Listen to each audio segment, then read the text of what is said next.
You want me to put that on my Tudor?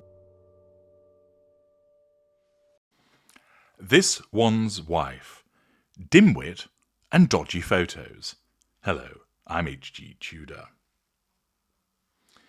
Cameron Roy writes in the Daily Mail about an exam that this one's wife failed.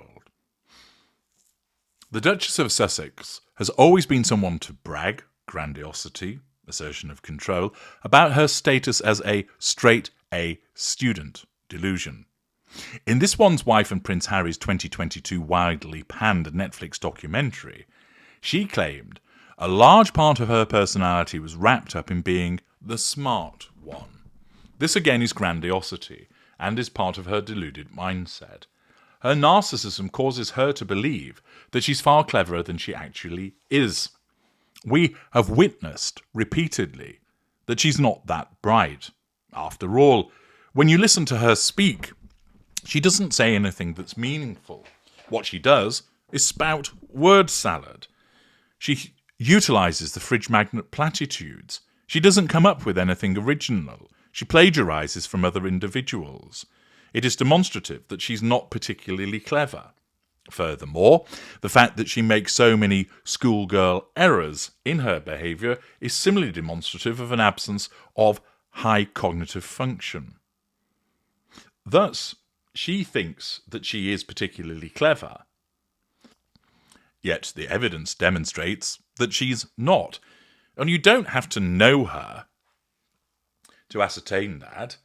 You can gain that information from the way that she conducts herself, from the many videos of her, from the way that she talks, from the things that she has done.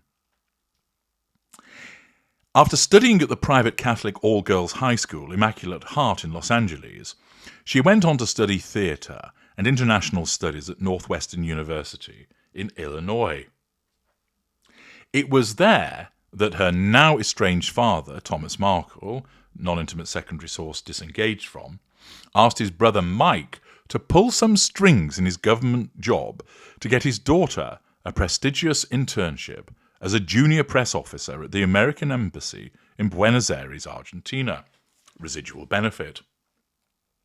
Although she was late in applying, it was overlooked because of her good grades and Mike's influence. I would suspect the latter more than the former, according to writer Andrew Morton in his 2018 biography, This One's Wife, a Hollywood Princess.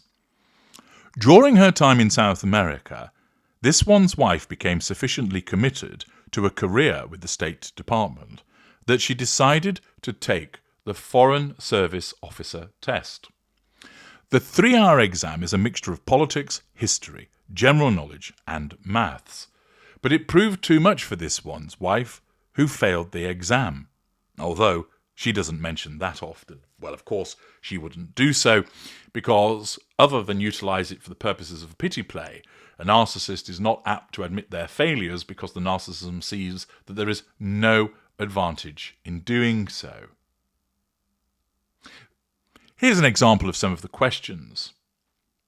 The Department of Defense, the National Security Council, and the Central Intelligence Agency arose as a result of conclusions drawn by policymakers in the aftermath of World War II, the Korean War, Stalin's death, or the East Berlin Uprising of 1953.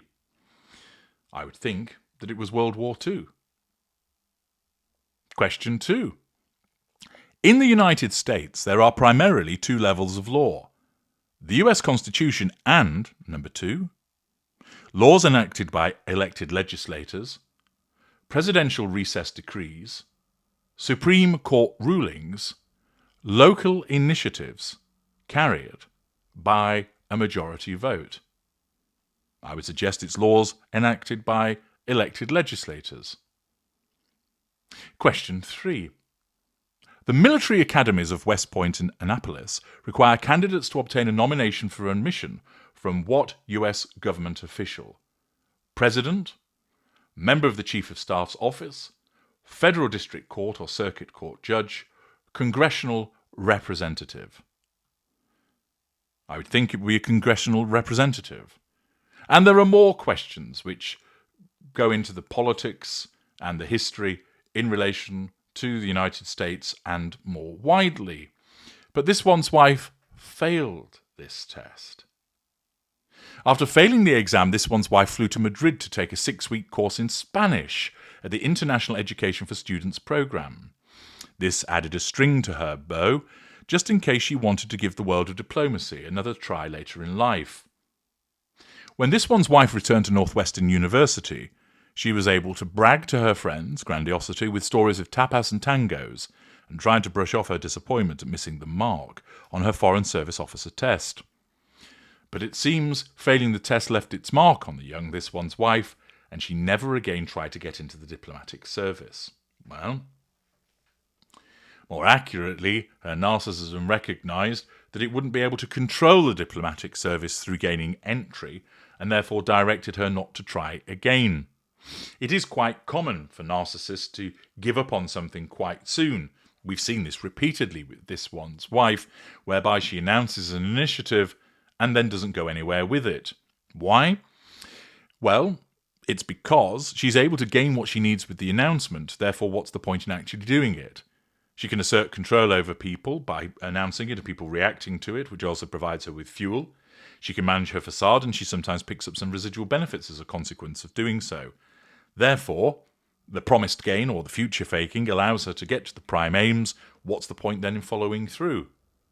In other instances, of course, the narcissism also recognises that it might actually be too hard to deliver, that there's too much of a demand upon resources, or that failure may ensue, and therefore better to leave it. And it was similar in relation to her joining the diplomatic service, that her narcissism simply deemed it wasn't something she ought to do, because of course it would threaten her need for control, and she failed to get in, because she was a bit of a dimwit. She wasn't bright enough.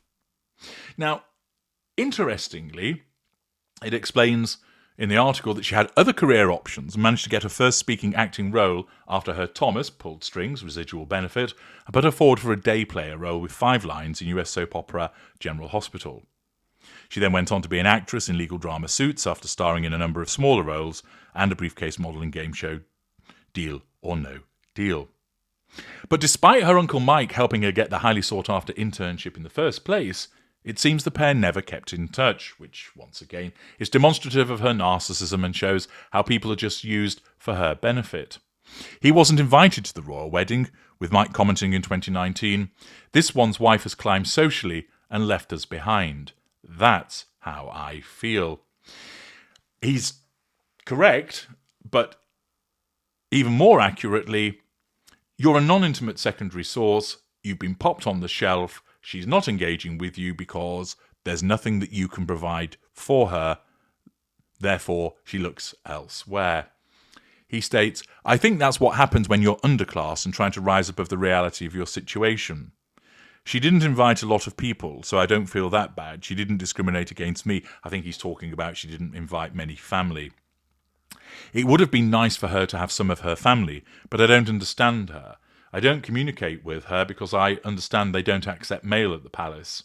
I don't know what I'd say to her if I could write to her. It's up to her to make the first move as far as I'm concerned." He added that he'd helped her out at a time when others hadn't. "I've probably done more for her than most," he said. "I personally talked to the ambassador in Argentina for her, I helped her out, and I didn't ask for anything in return. It could be that she's bossy towards staff because she's been spoilt by my brother. He doted on her a lot, more than he did his other children, which, as I've explained to you before, does create a lack of control environment, which will have contributed to why she became a narcissist in the first place. Tom spent more time with her and helped her in school and stuff like that. If she wants to have a closer relationship, that's fine by me, but it's got to come from her. She is the one that's thrown at the boundaries, not me."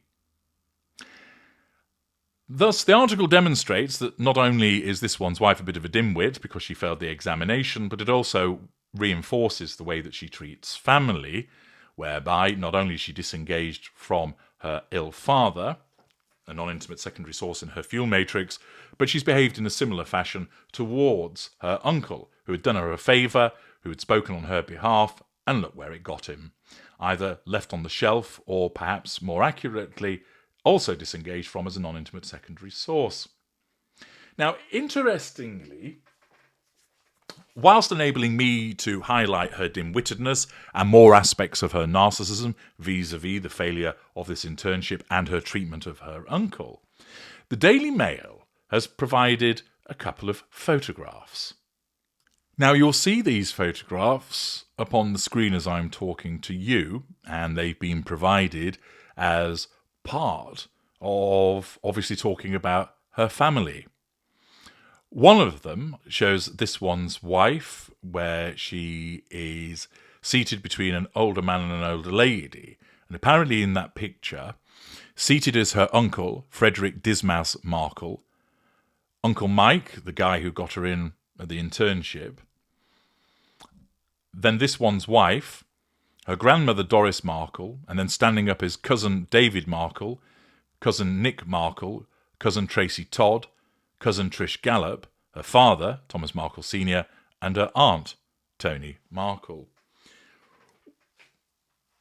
Now, I'm no expert when it comes to photographs.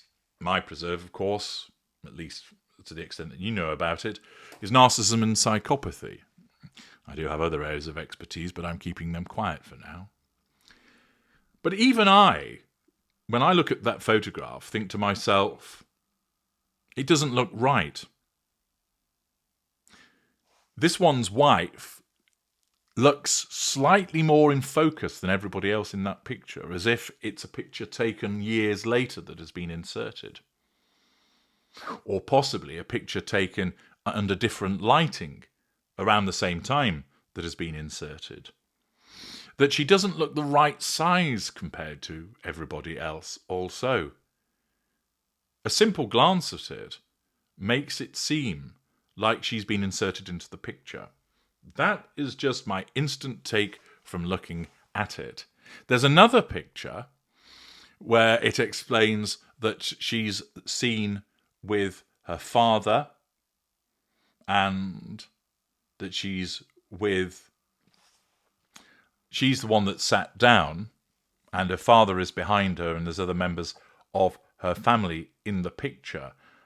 I'm not sure if it's meant to be. I think it probably is meant to have been taken around the same time as the first photograph, judging by what people are wearing.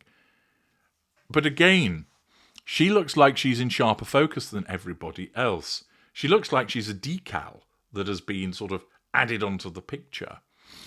And I'm sure that there are those that are engaged in greater analysis of photographs that would see that it is problematic and could probably tell you in greater detail.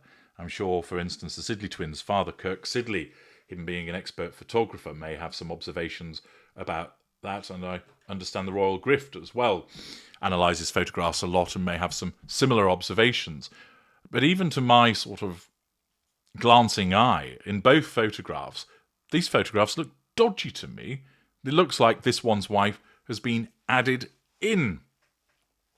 Now, I'll leave it for the others to comment on whether that is the case and whether there has been some photographic chicanery.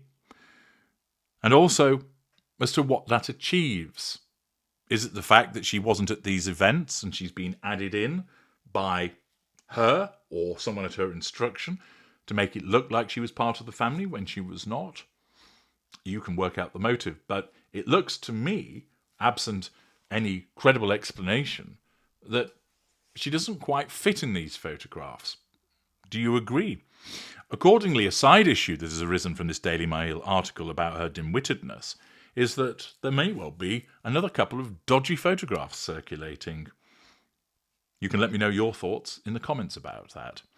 I'm HG Tudor. Thank you for listening.